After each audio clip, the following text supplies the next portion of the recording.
армысыздар, құрметті кармология арнасының тұрақты көрермендері. Сіздермен Алтынай Аман.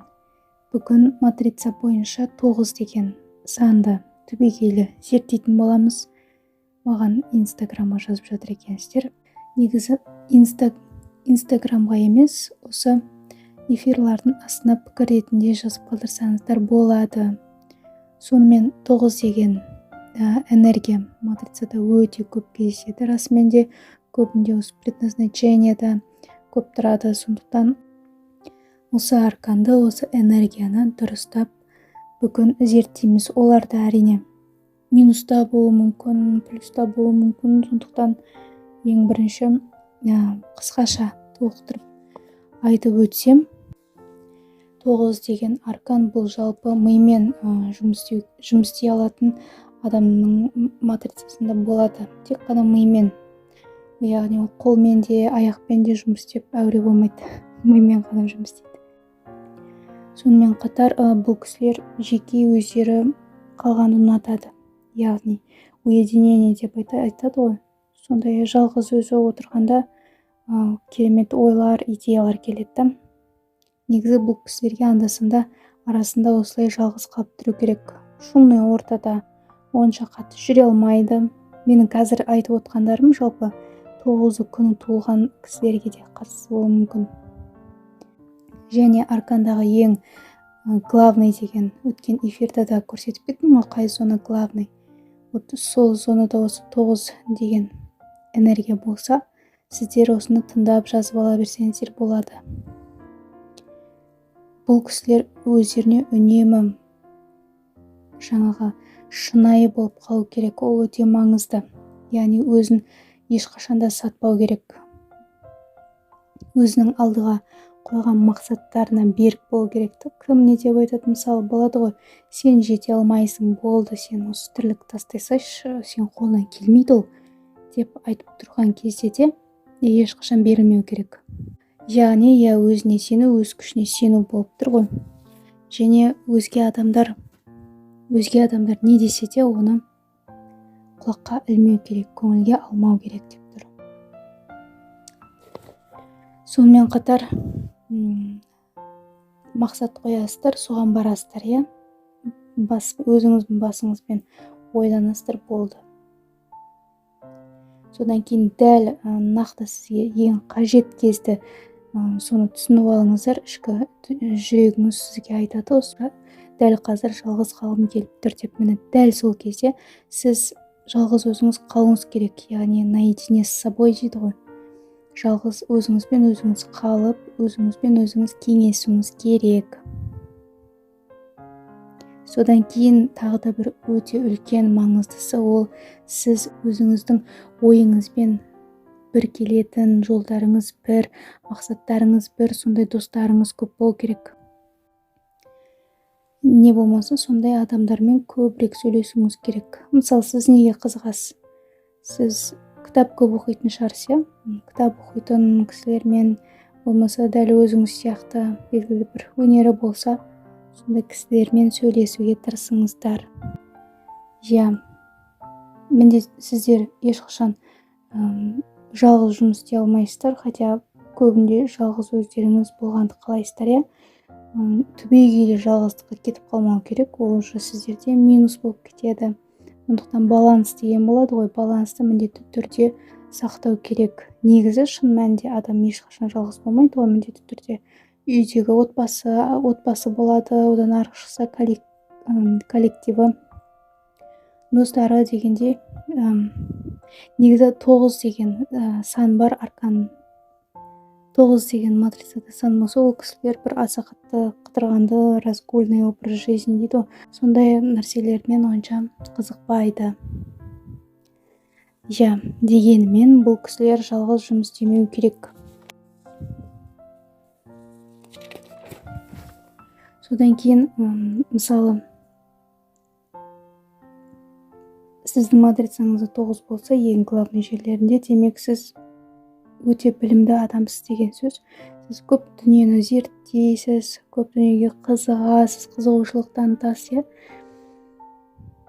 Дегенмен сіз ол жаңа қалған біліміңізді ешкіммен бөліспей қалуыңыз мүмкін. Міне ол уже минус деген сөз. Сондықтан сіз білім алдыңыз ба, оны жақсылап тексердіңіз ғой, уже тексердіңіз ғой, содан кейін бөлісе беруге болады дегенде, сіз өзге адамдармен өз біліміңізді алған, білгендеріңізді, тоқығандарыңызды айтып, басқаларды үйретуіңіз керек.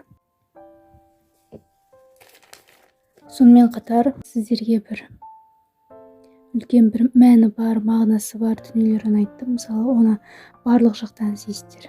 Достықта болсын, махаббатта болсын, өзіңіздің тірлігіңізде болсын, жақсы көретіне барлығынан мән мен мағына іздейсіздер. Ол сіздерге өте маңызды. Менің өзімде де матрицамда 9 бар. Сондықтан шын мәнінде, егер біз мысалы смысл көрмесек бір дүниеден, біз оны жасамаймыз ары қарай. Сол секілді, мысалы, бір жанмен танысасың, ол кісі нақты мен досым болу керек деп сондай көрсем, дос ретінде сондай смысл, сол кезде ғана сөйлесем да, ал былай сөйлеспейсің. Сол секілді. Енді әркімде әрқалай. Бағана айтып өттім, сіздер өте білімді жандарсыздар, сондай ақылды, ақыл тоқтатқан, сіздерден керемет мұғалім шығуы мүмкін. Қазіргі таңмен модны айтқанда гуру, коуч деп жатады ғой, соның жалпы тіл байлықтарыңыз күшті ғой. Бұл кісілердің тіл байлықтары, білімі деген өте керемет, орынды сөйлейді, орында жаңағы білімдері бар. Сонымен қатар осы алған білімдеріңіздің барлығын неге мен мұғалім деп тұрмын? Себебі сіз мұғалім деген ол оқушыларына үйретуші ғой. Сондықтан сіздерде бір тым болмаса кішігірім осындай оқушыларды тауып, соларға өзіңіздің біліміңізді беруіңіз керек. Сонымен қатар гармония сіздер үшін өте маңызды. Махаббатқа келген кезде гармония болмаса, яғни түсіністік деп айтайықшы, түсіністік болмаса, онда ол махаббаттың да мәні болмайды. Сондықтан міндетті түрде гармония болу керек, әйтпесе бір дискомфорт сезінесіздер да, я болмаса ол менің адамым емес деп шорт кесесіздер. Мысалы, сіз бірдеңкені бастап, оны қайтадан тастап кетесіздер ма? Соңына дейін апармай. Сол үшін сізді көп адам кінәлаған шығар, мүмкін сіз өзіңізді де кінәлаған шығарсыз. Негізі шын мәнінде ол нормальное явление.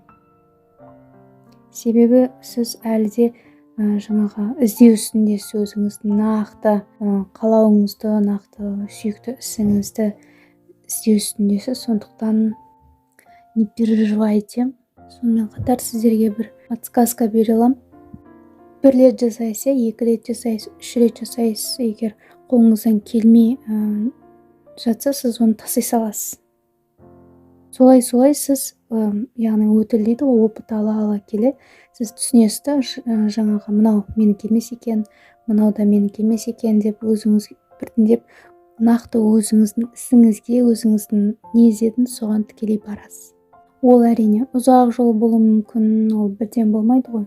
Шынайылық істеген адамға ешқашан тез бірден жолға салмайды. Сондықтан сабыр сақтаймыз.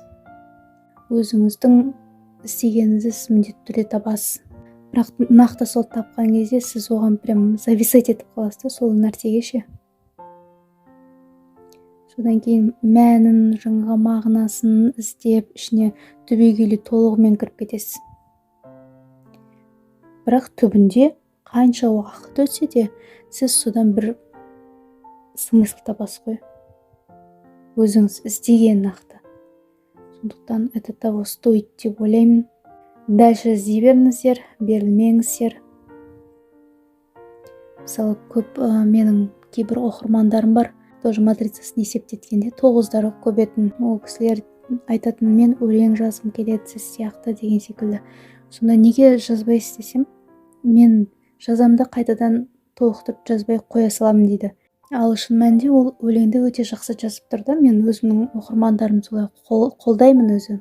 Содан кейін бір күні болмаса бір күні мен білемін нақты, себебі өзім де солай жасаған кезінде. Мысалы, мен өлеңді 11 жасымнан бастап жазып жүрсем, тастап кетіп арасында солай жүрдім да. Содан кейін енді қазір тұрақты түрде жазамын. Сол секілді ол кісіге айтамын, мен ешқашан берілмеңіз. жаза беріңіз. Біртіндеп өзіңіз осы неге шабытқа келесіз деп. Міне нақты осылай белгілі бір адамдармен де болады. Тек қана тірлік іске ғана қатысты емес, қараңыздар адамға да. Сіз мынаған жолығасыз, ол сіздің адамыңыз емес, мына адамға жолығасыз, ол да сіздікі емес. Былай келесізді, ақыры соңында түбінде өзіңіздің адамыңыз табасыз. Ең бастысы әрине төзім таусылып сабырсыз танытпасаңыз, былай барлығы өте жақсы болады. Ең бастысы соңына дейін бару ғой.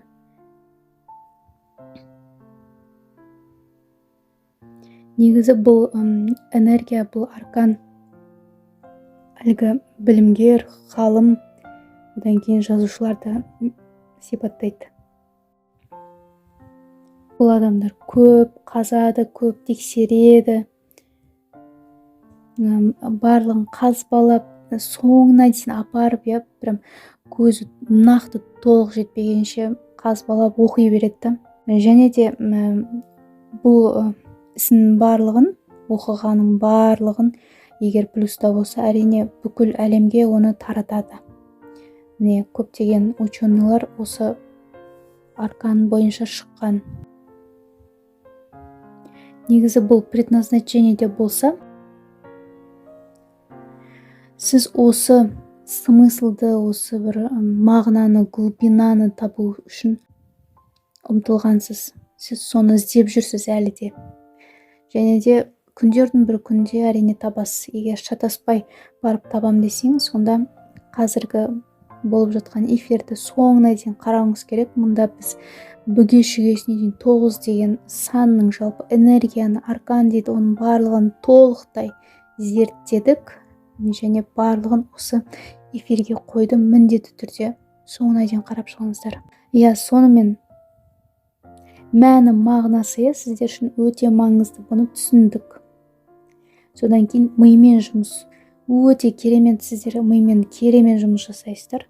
Тіпті кейбір кісілердің миы жетпей жатқан дүниеге сіздер енді оңай жол тауып кетесіздер, ойымен, себебі сіздердің өте ақылдарыңыз керемет дамыған.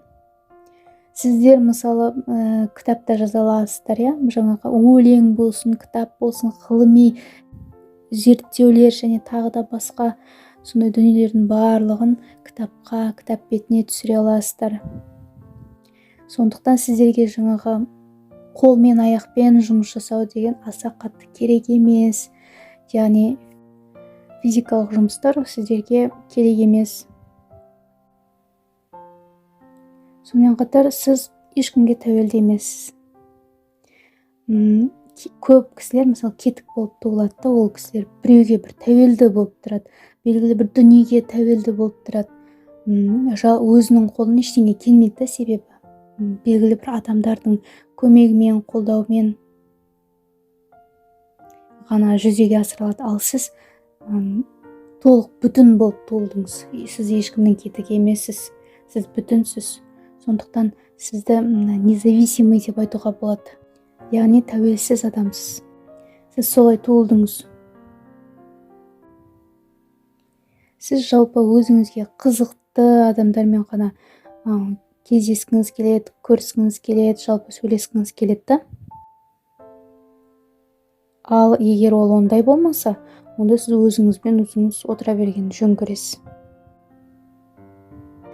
Сіз егер сол жақтан смысл көріп тұрсаңыз, ол адам мысалы қызықтырып тұрса, бір қызықтыратын сондай смысл болса, мәні, мағынасы,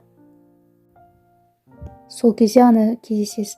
Ал егер болмаса, ешқандай смысл көрмесеңіз, мен мысалы ойлайсыз ғой, қарайсыз да, мына адаммен неге сөйлесуім керек? Смысл маған бұмен сөйлесуге деген секілді.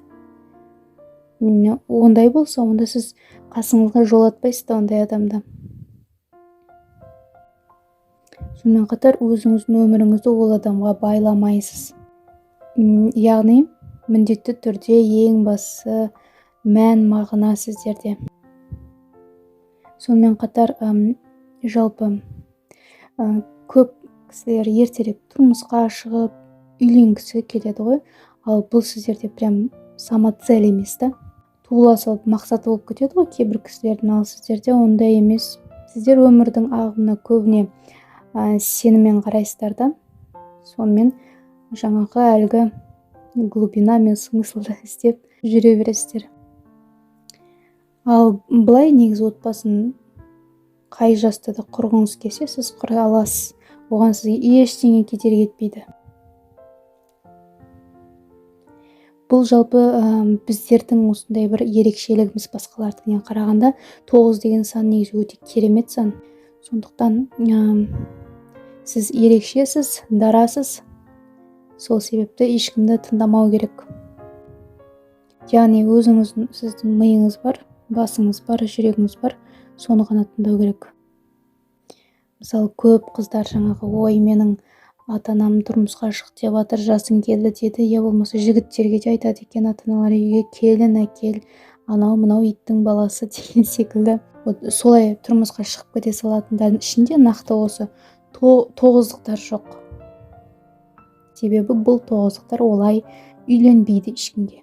Өліп кетсе де, себебі смысл көрмесе, ол жақындамайды. Біреуге керек нәрсеге оның қатысы жоқ. Мысалы, сіз тоғызсыз, сізге егер керек болып тұрмаса үйлену, онда ата-анаңызға керек болып тұрма, жоқ па, сізге бәрібір. Міне осы самодостаточный деген жалпы осылай түсіндірдім мен. Енді әр адам индивидуальный, әрқайсына жеке-жеке қарау керек, нақты қай жерде матрицада тұр, ол да өте маңызды. Сонымен алдағы уақыттарда әрқайсына тоқталатын боламыз. Жалпы негізі тоғыздықтар бір талпа болып жүреді ғой, әйтеуір қасында адамдар бар ма, бар, ішінде дос па, дос емес па, әйтеуір главный адам болса болды деп жүре бермейді. Яғни айтып тұрмын, бұл отшельник қой. Сондықтан көбінде жалғыз, енді прям жалғыз емес, психоодиночка емес енді. Бірақ дегенмен талпа болып жүріп, бұзықтық жасап, кезеп, ондай балалар нақты осы матрицасында 9 болса болмайды бұндай. Негізі сіздерге дистанционность ұнайды, яғни алшақтықты, қатты емес, бірақ алшақтық болу керек.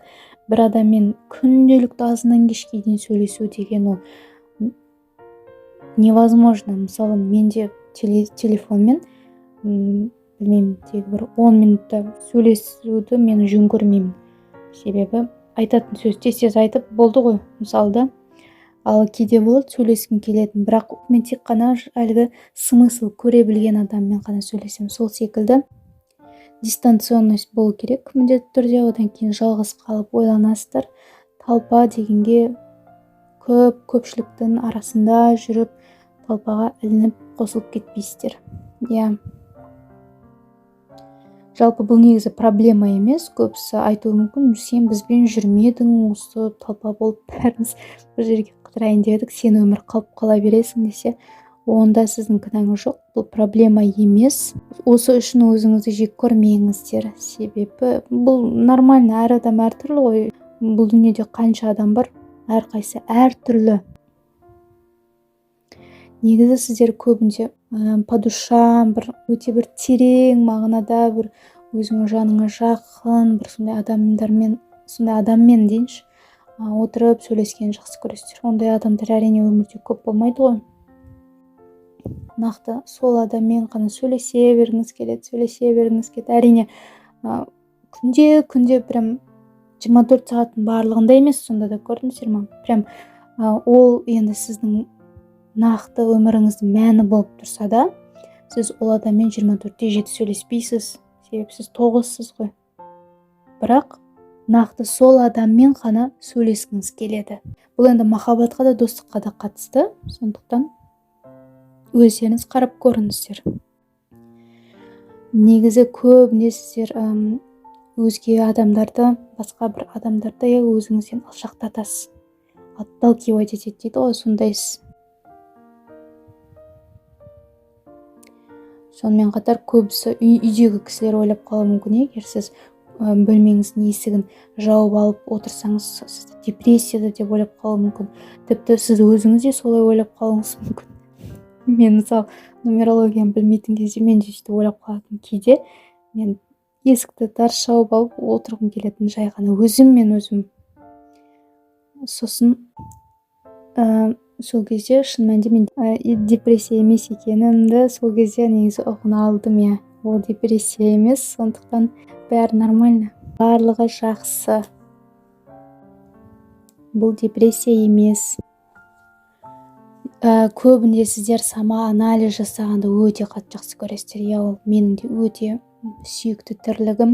Яғни бұл жерде сіз тоғыздықтар мысалы өзін тануға ұмтылады да. Мысалы сіз қазір осы эфирді көріп отырсыз ғой, өзіңізді тану үшін. Иә, өзіңізді тануға құлшынысыңыз бар, өте керемет ол деген. Себебі шын мәнінде мен түсінбеймін өзін танымайтын адамдарды. Өзіңіз жайлы көп дүниені білуіңіз керек. Әлгі матрицаны да есептеп өткен өміріңізде қандай күнәлар жіберіп қойдыңыз, қай жерде не дұрыс емес жасадыңыз, оның барлығын біліп жүруіңіз керек. Мейлі өткен өмірге барып өзгерте алмасақ та, біз оны білуіміз керек. Өзіміз жайлы көптеген хабарымыз болу керек. Міне, сіздер нақты сондай адамсыздар. Өзіңізді көп зерттейсіздер, анализ жасайсыздар, өзіңіз анализ жасап, жаңа рентгеннен өткізесіз ғой. Мен қандаймын, кіммін, не істеп жүрмін, оның барлығына анализ жасайсыздар.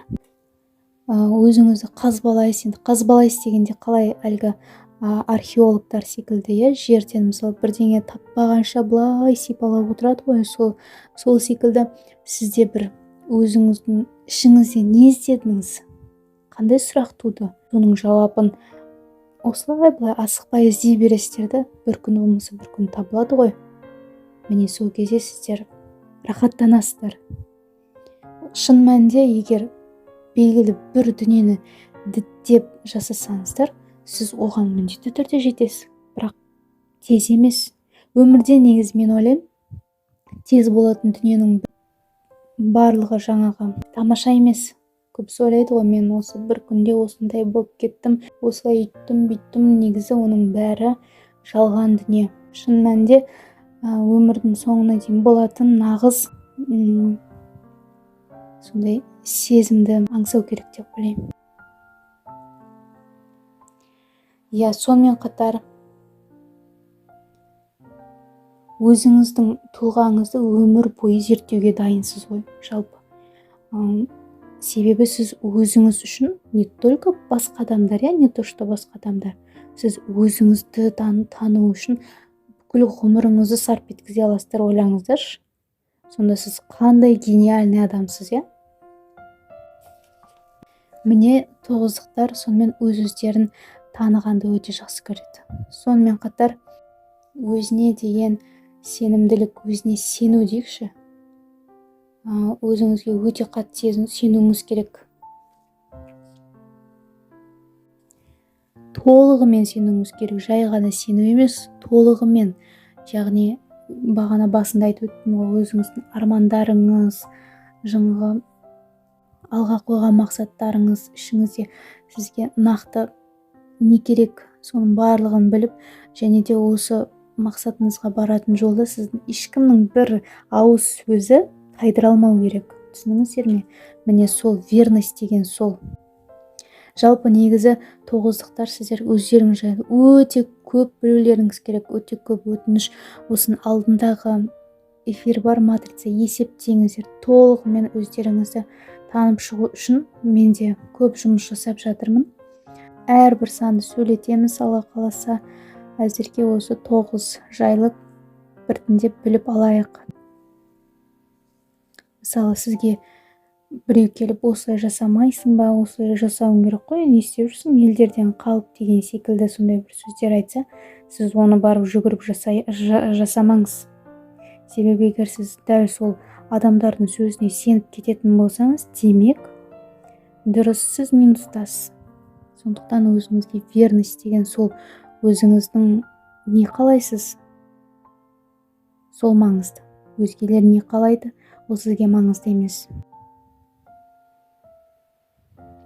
Сонымен қатар мысалы, егер мысалға алатын болсақ, сіз көп уақыт бойы жұмыс істемей отырсыз, және де сол аралықта сізге келіп біреу жұмыс істемейсің ба, не отырсың деген секілді айтса, сіз жүгіріп барып бір кез келген жұмысқа тұрып кетуіңізге болмайды. Яғни сіз өзіңізді тыңдауыңыз керек.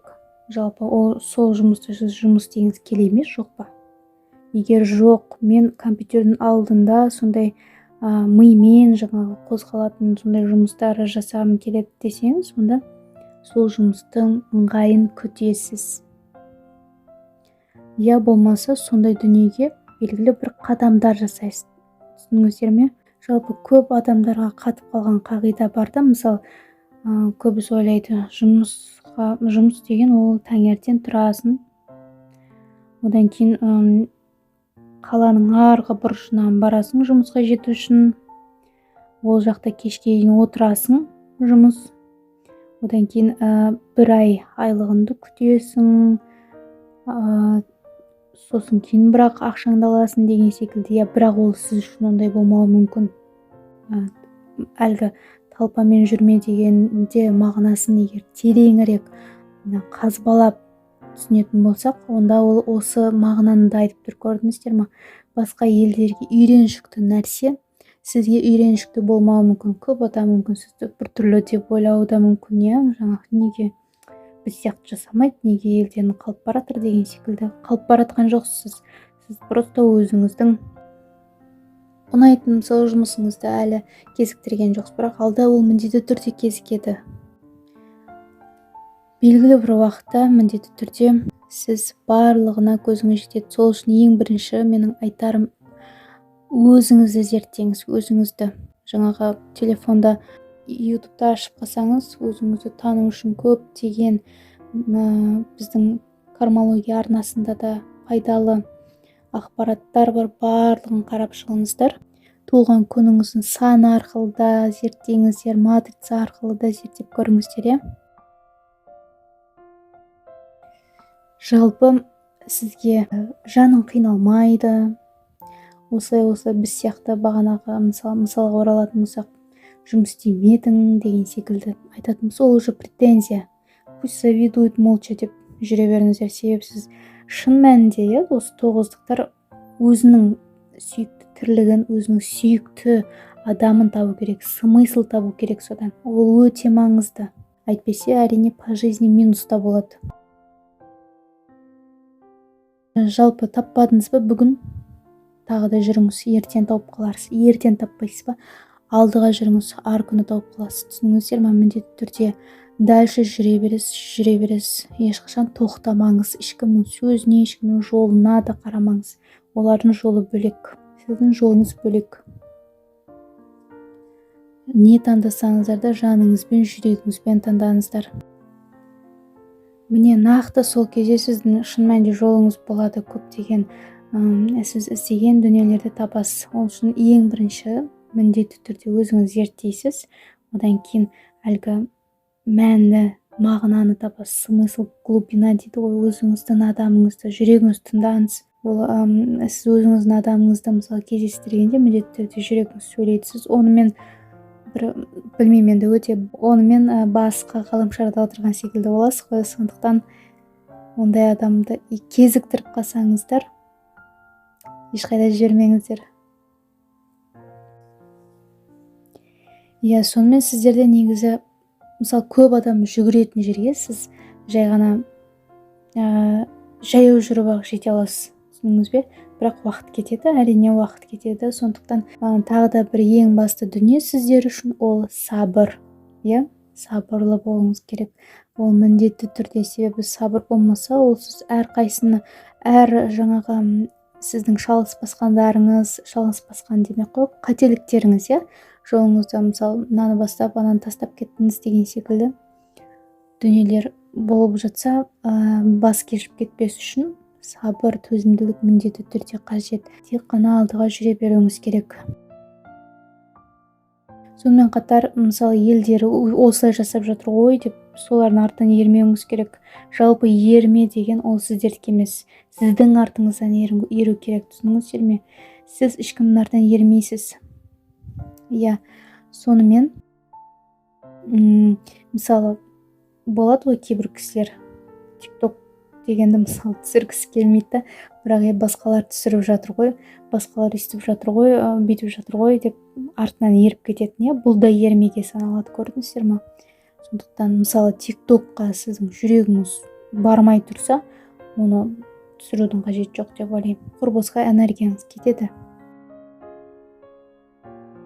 Жалпы асықпай, белгілі бір тереңдікке, сондай бір асықпай өте бір терең мағына ала алатын жолға барасыз.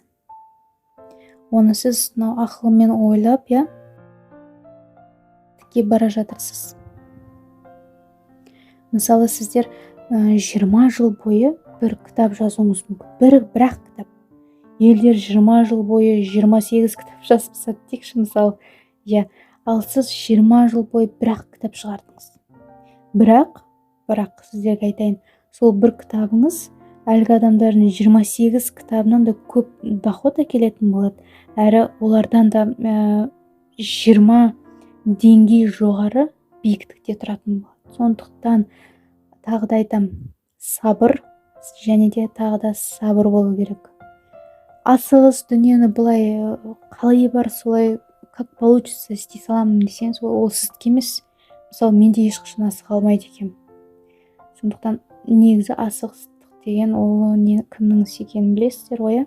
Тем более осы 9 деген энергиясы бар кісілерге мүлдем асығуға болмайды. Себебі қараңыздаршы, қандай нәтиже. Бұл үшін де асығудың қажеті жоқ қой, біліп тұрсыздар. 20 жыл бойы бір кітап жазып, ол хит болып кетуі мүмкін, прям бестселлер болып кетуі мүмкін тіпті. Сондықтан асықпаймыз.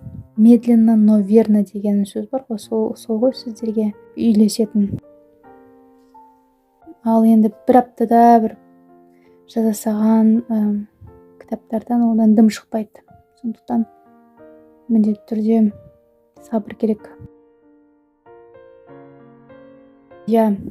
Тоғыздықтарды, жалпы 9 энергиясы бар кісілерді ешкім жаңағы рамкаға былай сыйдыра алмайды, теснет ете алмайды. Яғни отырғыза алмайды ғой, бір сөзбен айтқанда. Сен бүйтуің керек деген нәрселерді тыңдамайды.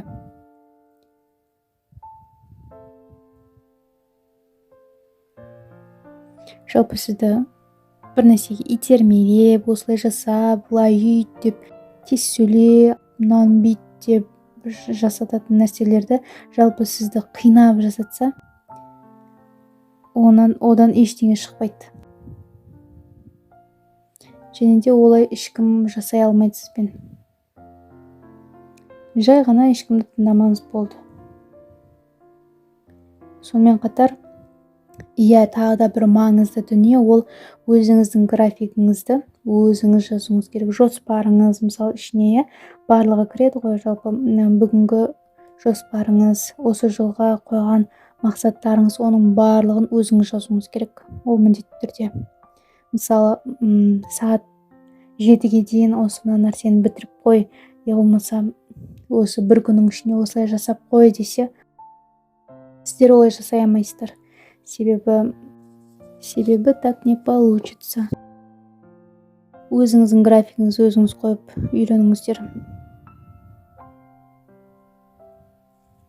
Егер дәл нақты осылай сізбен біреу управлять ететін болса, діңкілдеп осылай істе, мынаны былай істе, мына уақытта жасап қой деген сияқты болса, сіз өте ашуланшақ боласыздар.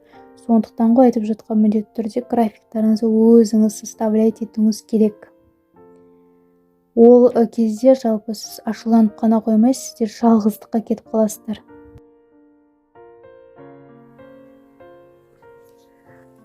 Сонымен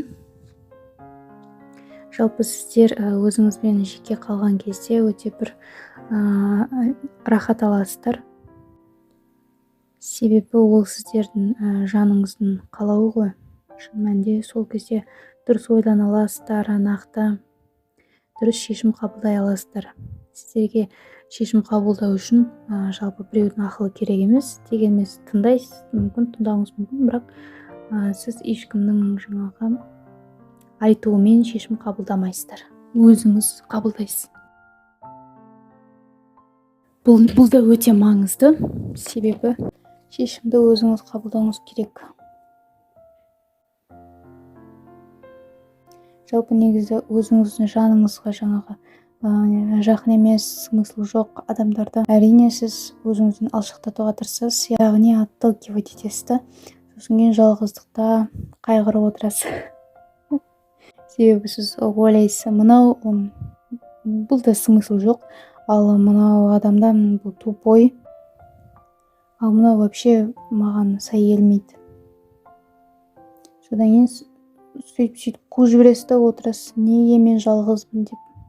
Бұл негізі қате. Қазір түсіндіремін. Негізі сіздерге жалпы демалуды үйрену керек. Демалуды, содан кейін дәл қазір болып жатқан уақыттан белгілі бір ләззат алуды үйренуіңіз керек. Жалпы сіздерге ешқандай смысл жоқ, бір не мақсаты жоқ, сізге өзіңіздің жаныңыз тартпайтын, мәні мағынасы жоқ онымен сөйлескенде, ондай адамдармен сөйлеспегеніңіз дұрыс.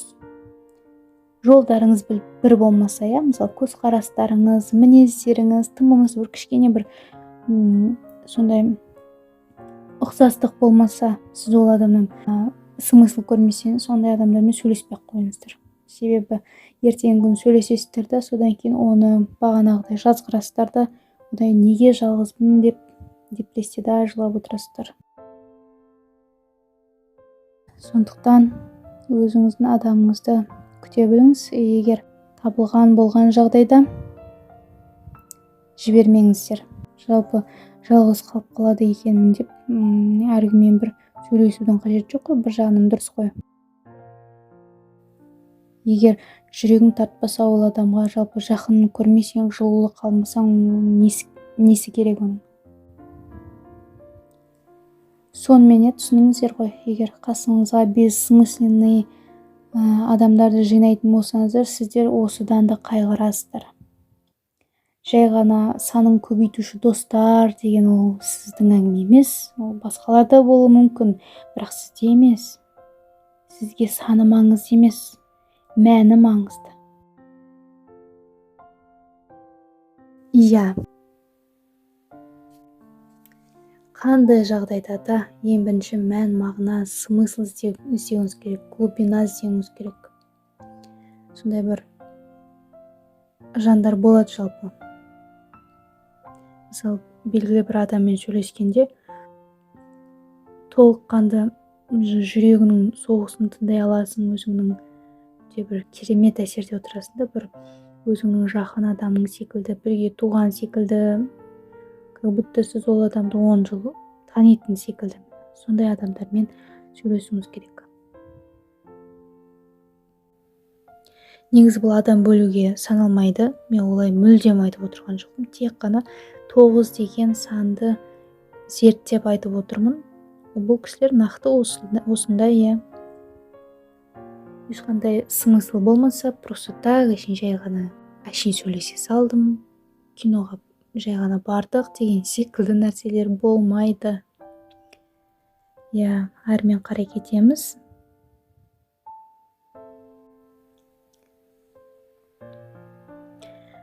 Болмаса негізі керісінше болуы мүмкін. Сіз жаңағы жалғыздықтан ләззат алып жүресіз. Бірақ сізді қоршаған адамдар сізді бір патологически одинокий деп ойлап қалуы мүмкін да. Одан кейін сізді өмірді қалай сүру керек екенін үйреткілер келіп кетеді.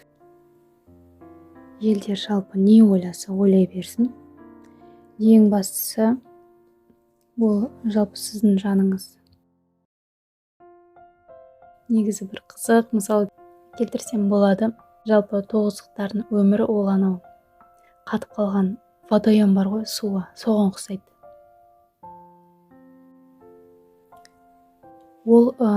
Жалпы ол водоем еру үшін алдымен жылулық қажет, дұрыс па? Күннің нұры қажет, яғни жылулық деп алайықшы. Ол жылулық келген кезде сіз жүзе аласыз, рахат ала аласыз. Сондықтан сіз нақты осы жылулықты күтуіңіз керек. Түсіндіңіздер ме? Міндетті түрде осы жылулықты күтуіңіз керек. Ал егер бұл дүниені жылдамдатқыңыз келсе, ол ештеңе шықпайды сіздің қолыңыздан. Яғни әлгі қатып қалған суға қалай шомыласыз? Жылдамдата алмайсыз ғой. Ол қатып тұр ғой. Сіз тек қана сол мұздың үстінде жай ғана секіріп кетесіз болды. Болмаса әлгі мұз жарылып кетуі мүмкін. Сосын сіз әрине шомыласыз қатып. Январь -26 градус Цельсий деп қояйық. Сондықтан өзінің уақытын күтуіңіз керек және жылулықты. Ол жылулық сіздің өзіңізде бірінші ашылу керек, дұрыс па? Ең әуелі өзіңізден ашасыз, одан кейін жылулық сізді өзі тауып алады. Сондықтан әлгі қатып қалған суда мұзды тесіп жіберіп, аязда шомылғаннан гөрі, мен ойлаймын, уақытысын күткен жақсы. Себебі оған жалпы сіз дайынсыз ба ондай мұздай суда шомылуға?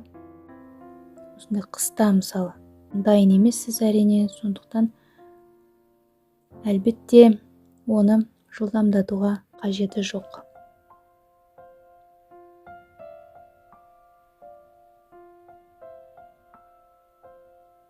Сонымен қатар тағы да бір тоғыздықтарға тән, ол өте баяу білім алу болып табылады.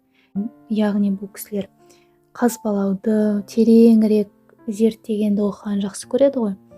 Сондықтан әрине медленно болады. Ең басында әлгі оқушылар табасыздар дедім мен, сол адамдарға білгендеріңіз үйретесіз, ол көп адам болмауы мүмкін. Әйтеуір бір белгілі бір санды құраса болады. Содан кейін перфекционизм деген бар. Менде де бұл өте қатты болған. Тіпті YouTube арнаны бастау деген ол мен үшін өте қиын болды, негізі шын айтсам. Себебі барлығын идеально жасауым керек болды. Барлығы, мен тіпті камераға да ақша жинап жүрдім, ең қымбат. Содан кейін бір күні ойладым, қойшы осы перфекционизмді. Дәл қазір менің қолымда не бар, соны мен түсіремін. Тіпті мен өзіме барып бір қымбат микрофонды сатып алған жоқпын, әдейілеп, петличка. Сондықтан осы перфекционизмді мен кішкене осы балансқа түсірдім десем де болады. Жалпы на показ жасағанды онша жақсы көрмеймін. 9 деген энергиясы бар жандар, ол кісілерге түсіну қиынды. Ойлайды, қалай мен басқа адамдарға өзімнің білімді кішкене попроще қалай түсіндірсем болады екен деп ойланады. Қиынды себебі көп адам тоғыздықтарды түсінбеуі мүмкін. Себебі нағыз сол тереңде жатқан әлгі білімнің қайнар көзін тек қана осы тоғыздық, яғни сіздер ғана көріп тұрсыздар ғой. Ал көп адамдар оны көре білмейді де, жай ғана бетін ғана былай оқып кетіп қалуы мүмкін. Вот соны сіздер ойлайсыздар. Нақты мен қалай біліп тұрмын, соны қалай жеткізсем болады адамдарға. Себебі расымен қиын болады ол сіздерге. Өте қиын болады. Себебі көріп тұрсыз ғой, ол адамдар түсінбей тұрады да. Міне, сол жайында көп ойлайсыздар. Яғни айтайын дегенім, көп адамдар сіздер сияқты анализ жасай алмайды. Жалпы басқа адамдардың бәрінен негізі анализ, тереңірек оқу, тереңірек үңілу деген көбіне керек емес. Айтып тұрмын ғой, поверхностно. Әйтеуір бар ма для галочки оқи салады болды. Көбісі емес әрине. Сондықтан сіздерге басқа адамдарға түсіндіру үшін жай тіл бар ғой, простым языком дейді ғой. Сондай жай тілмен майдалап өте оңай жеткізу тәсілін үйренуіңіз керек. Яғни қиын нәрселерді оңай тілмен, көрдіңіз бе? Қиын дүниелерді оңай жаңағы шайнап беріп дейді ғой, сол сияқты сіз жеткізіп үйренуіңіз керек. Ол өте маңызды, себебі басқалай сізді түсінбейді. Кезінде мен де қиналғанмын, тіпті менің кейбір өлеңдерімді де түсінбейтін көп кісілер. Біртіндеп мен әлгі мен оқитын аудиториялардың бәріне анализ жасадым, сосын кейін бірақ түсіндім. Бұл негізі өте маңызды. Бұны міндетті түрде қолға алыңыздар. Жалпы негізі сіздерге ақылды, содан кейін өте ақылды, содан кейін өте ақымақ адамдар ғана бар сіздер үшін. Енді бұл тұста айтарым, адамдарды бөлмеңіздер. Ешқашан ол өте дұрыс емес дүние. Бәріне бір деңгейде қараңыздар. Егер мысалда сізден ақылдырақ адамды көрсеңіздер, оған комплексовать етпеңіздер. Себебі өмір ғой бұл. Сізден ақылдылар да, сізден әдемілер де, сізден бай адамдар да бар, дұрыс па? Ол емес қой маңыздысы. Сондықтан бөлмейміз. Себебі кез келген адам, мейлі ол ақымақ болсын, мейлі ол миы тасып тұрған ақылды болсын, екеуінің де қоғамға бірдей керектігі бар. Осыны ұғынуымыз керек. Ол мынау адам ақылсыз екен, ол значит керек емес қой бұл өмірде деген секілді ондай ой дұрыс емес мүлдем. Әрбір жанның осы өмірде белгілі бір орны бар. Раста өмірге келді, дегенмен әрқайсының өзінің орны бар. Негізі, бұны не үшін айтып тұрмын? Сізді халық өзі таңдайды. Сіз достоинсыз ба осы біздің махаббатымызға, халық махаббатына, әлде жоқ па деп халық өзі таңдайды, түсіндіңіздер ме? Сондықтан бөлмейміз ешқашан. Осы тұста тағы да айтарым, бағанағы басында айтқаным, міндетті түрде білімдеріңізбен бөлісіңіздер. Интернетте болсын, жаңағы мейлі ғой қай жерде болса да, жазба арқылы болсын, кітапханада болсын дегендей, кез келген жерде өзіңіздің біліміңізбен бөлісуді үйреніңіз. Сонымен қатар диплом, тағы да бір маңызды дүние, ол мен дипломым бар, дипломым жоқ деп соған зацикливаться етпеңіздер. Білесіз бе, бір дүниені зерттедіңіз бе, айта беріңіз, болды. Ол диплом деген, ол былай қарасаң, негізі трезво қарасаң, жай ғана қағаз ғой, дұрыс па? Тіпті дипломы бар адамдардың өзі дәл сіз секілді білімді болмауы мүмкін. Сондықтан өзіңізді недооценивать ету әдетін қойыңыз керек. Мысалы, сіз дипломыңыз болмай тұрып та сөйлеп, жаңа біліміңізді бөлісе бастасаңыз, ол кейбір адамдар кәдімгі шедевр ретінде көрінуі мүмкін. Сондықтан қадам жасаймыз. Өзіңізге сеніңіз. Мысалы, суретшілер, олар көптеген жылдар бойы өзінің ойынша шедеврын салады. Потом галереяға апарады ғой. Сол кезде адамдар, ой, қандай ужас деп айту мүмкін да.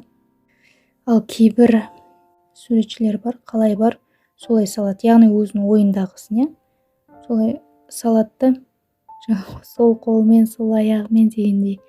Содан кейін барып галереяға апарғанда көп адамдар керемет деп қол салады. Көрдіңіздер ме бұл екеуінің разницасын? Салыстырып көріңіздер. Міне сондықтан міндетті түрде іштегімен бөлісу өте маңызды. Және де түсінуіңіз керек, өмірде сізден де ақылдылар бар, сізден де талантты адамдар бар. Одан ол арқылы комплексовать етудің дымда қажет жоқ. Және сізде бір барып профессорларға лекция оқиын деп жатқан жоқсыз ғой. Сондықтан нақты осындай нәрселерді негізі алып тастау керек мінезден. Сосын тағы да ең бір маңыздысы ол біртіндеп дейді ғой, постепенно, кезекпе кезек солай өте асықпай медленно көтерілеміз. Осы тоғыздықтарға тән. Сіздер барып жүгіріп барып ана жерге барып әкім бола қалып мына жаққа барып президент болып кете алмайсыздар. Міндетті түрде ол үшін көп жол жүру керек. Міндетті түрде ол үшін нақты сол тереңдікті, мән мағына табуыңыз керек. Сол кезде барлығы өз орнына түседі. Сонымен қатар өзіңіз ойлайтын, ақымақ деп санайтын адамдарға бір қатты дауыспен жаңағы түсіндірудің қажеті жоқ. Сабырлы болыңыз. Будьте проще дейді ғой. Бір байыппен, бір қалыпты түсіндіруге тырысыңыздар. Және соңғысы ол конкуренциядан қорықпаңыздар. Өмірде негізі былай қарап отырсаңыз, бір жерде дүкен шоғырланып тұрса, оның ішінде әйтеуір өзінің сатып алушылары болады. Ешқандай дүкен бос болмайды, шын керек. Сондықтан әркім өзінің нәпақасын тауып жейді ғой өмірде. Міне осыдан кейін де айтып отырмын, конкуренциядан қорықпаңыздар. Сіз де өзіңіздің нәпақаңызды табасыз. Бүгін болмаса ертең, тек ең бастысы алдыға жүре беріңіздер. 9 санның нақты энергиясын есептеп білу үшін біз барлығын қарастырамыз. Сонымен қатар мынау таро картаны қарасақ та, 9 деген ол отшельник картасында бейнеленген. Яғни бұл жерден біз нені көріп тұрмыз? Үлкен қария кісі, қолында сүйеніші бар және де шам шырағы бар. Бұл кісі осы картаны көргенде жалпы біз ең бірінші ақыл тоқтатқан адамды көреміз. Яғни үлкен кісіні көргенде бірден ақылды, дана кісіні көреміз ғой. Алдыңғы тародағы қолындағы сүйеніш таяғы, яғни ол өзінің өмірді өзіне сүйеу еткенін көрсетеді, өмірдің легіне жалпы бағынған. Одан кейін оң қолындағы шамшырағы, ол өзінің алдыға жүріп бара жатқан қадамын нақты біледі, қай жерге бара жатқанын. Сонымен қатар үлкен кісілерді қарағанда, көрген кезде ең алдымен бізге жалпы баяу жүрісі бірден көзімізге түседі. Ол кісілер еш жаққа асықпайды. Сонымен қатар таро расклад жасаған кезде, енді мен оны да оқығанмын, сол кезде уход себя деп айтып жатады ғой. Ол өзіне кетуді, өзін жалпы тануға бет бұрған кезі. Бұл кісілер яғни үнемі өзін тануға, басында айттым, ол бүкіл ғұмырын сарп еткізе алады. Сондықтан ол өзін толықтай тануға ұмтылған жан. Негізі кез келген адам өзін тануға, қабылдауға ұмтылу керек. Себебі адам өмірге келгенде онда тек өзі ғана барды. Өзін танымаса, онда ол қалай болмақ? Адам ретінде қалыптаса алмайды ғой. Ең алдымен осы нағыз тоғыздықтардан осы бір өзін тануды үйренген көп жандар. Бұл карта жалпы өте терең мағыналы. Бұған қарасаңыз көптеген трактовкалары бар. Мұнда тағы да алдыға жүрудің маңыздылығы көрсетілген. Сонымен қатар міндетті түрде қайда бара жатқанды, қадамыңды сол шырақ жағып қарау керек. Ал шырақ деген шын мәнінде ол бұл жерде осы кісінің білімін көрсетіп тұр. Яғни қайда бара жатқан білмеген адамды ол білімді деп айта алмайсың ғой. Сол секілді міндетті түрде білім болу керек. Содан кейін өзіңіздің жолыңызды айдан анық көресіз. Сонымен қатар қолдағы шамшырақ ол ішкі ақылды, мудрость деп айтады ғой. Сонымен қатар ішкі қалауды нақты, дұрыс тануға бекітілген. Кейде әлемнің осы бір у-шуынан демалуға кеткенде уход себя болады ғой. Шын мәнінде өзіңе кетіп қаласың, бір сәтке демалып, тынышталғың келеді осындай бір үлкен хаостан. Мысалы, көбінде осы тоғыздықтар ішінде, матрицасының ішінде 9 бар жандар көбінде осындай өзіне кетіп қалғанды жақсы көреді, бірақ ол ұзаққа бармау керек. Мысалы мен желіден күнделікті болмаса да арасында кейде бір ай, кейде бір жыл тіпті желілерден демалып тұрамын. Кейде тіпті желіден демалғым келмей тұрғанда да тым болмаса 4 күн осыған міндетті түрде уақыт берем. Себебі ушу әлем шын мәнінде күйзеліске қатты түсіріп жіберуі мүмкін. Жалпы кез келген адам өзімен үндесе білу керек. Өзімен сөйлесіп, ішкі жан дүниесіне үңілу керек.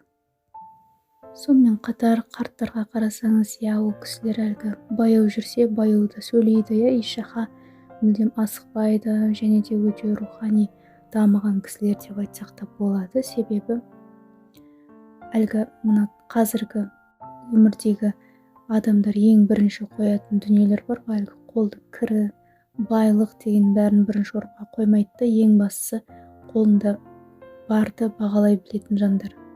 Одан артық ештеңе керек емес деп айтады. Негізі ешкім рухани өсіп туылмайды ғой, ол кісілер өздері мынау картадағыдай өзінің жолын көреді, Құдайға баратын жолды көріп, сол өзінің білім алып өмірде, сол білімін қолына шамшырақ етіп ұстап жолға шығады. Яғни белгілі бір шындықты іздейді десек болады, бірақ өмірдің шындығын емес, өмірдің әділеттігін емес, өзінің ішкі шындығын, ішкі өзінің әділеттілігін іздейді. Ішкі әділеттілік дегеніміз не? Ол басында айтып өттім ғой, өзіне верный болу керек. Міне бұл кісі шын мәнінде өзіне адал ма? Адалдықты ол қайдан табады?